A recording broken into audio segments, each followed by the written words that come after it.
So this is not what I was completely going to preach on today, but it's always on point. This is liturgy, not theater. So we show up and we're fully human and things happen, like the microphones don't work, or, some of the decorations decide to rearrange themselves, or whatever happens. But you know what? God's in all of it, and we're not supposed to be perfect.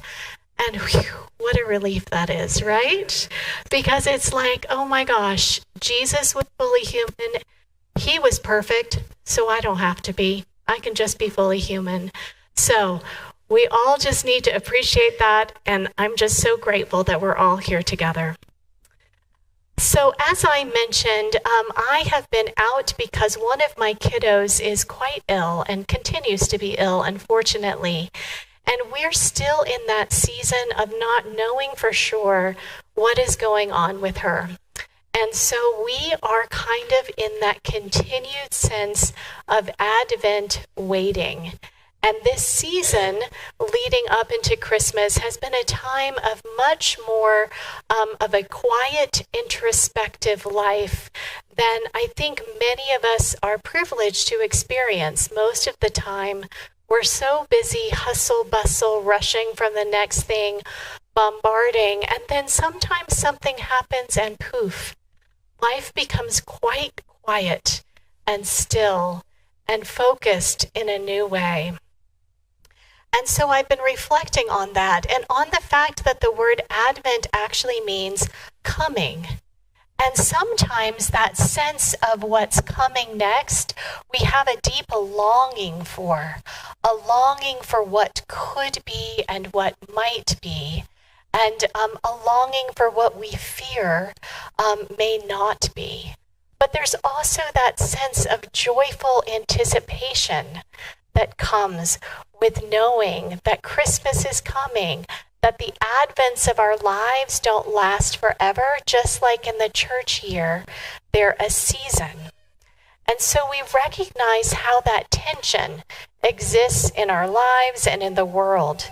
And so we look forward to celebrating the birth of Jesus, to remembering his coming into the world and how we are still anticipating his return in glory. But we're also waiting for God to wipe our tears and walk with us in the hard things, and remembering that that sense that we are seeking of shalom. That means not just peace as we often think of it, but when in the Jewish tradition one says shalom, it's about wishing the other their flourishing and their wholeness and their delight. We are looking for the shalom of the world, where we know that the world is just right, as it should be, and as God dreams it could be, and as we hope it could be, but sometimes are afraid to put too much investment in that hoping. And so as Sarah Bessie says, Christmas is for joy, but sometimes Advent is for longing. And I think there are many times in our lives, no matter what month it is on the calendar, we are experiencing an Advent or a Christmas that is very in step with this season that we're having now. And so I've also been thinking about what happens when Christmas arrives, but the longing remains. What happens when you know that there are things to celebrate and yet it doesn't feel very celebratory? It may be that we're longing for loved ones who have left us, who aren't here with us physically and that we know we will be reunited with, but they aren't here now. It could be longing for health for ourselves or for others. It could be longing for communities that truly see and celebrate each person, regardless of the color of their skin, or their immigrant or socioeconomic status, or their ethnicity, or their sexual orientation, or their gender identity, of longing for a world in which we really, truly understand that you are God, and you are God, and you are God, and you are God, and that Jesus is here every single day of the year in every person with whom we come into contact.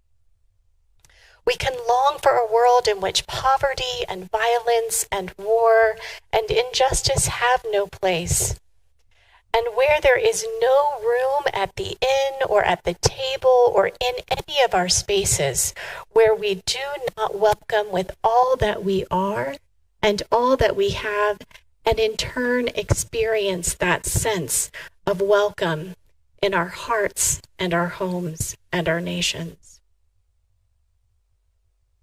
Maybe our joy can be richer or fuller or deeper because we know the longing and the sorrow and the pain that comes with it.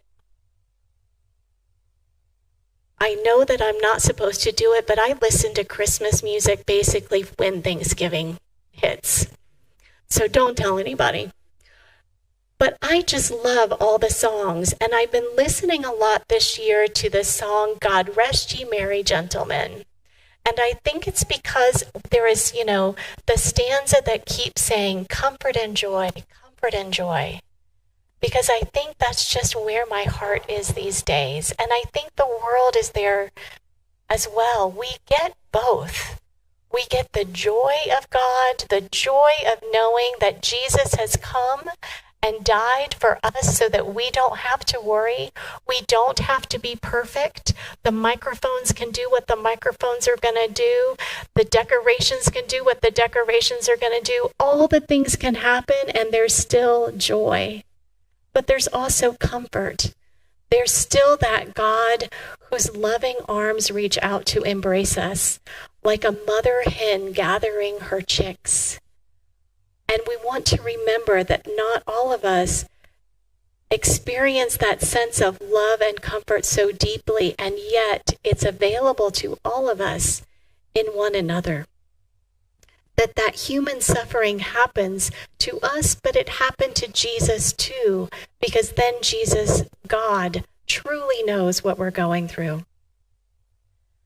This is the same God who sends us visions and prophets that remind us all will be well.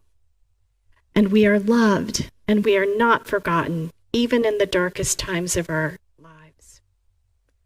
The weary world is with us, and the angels come and say, do not be afraid, for look, a child is born. And then we welcome that light and life and love that's come among us.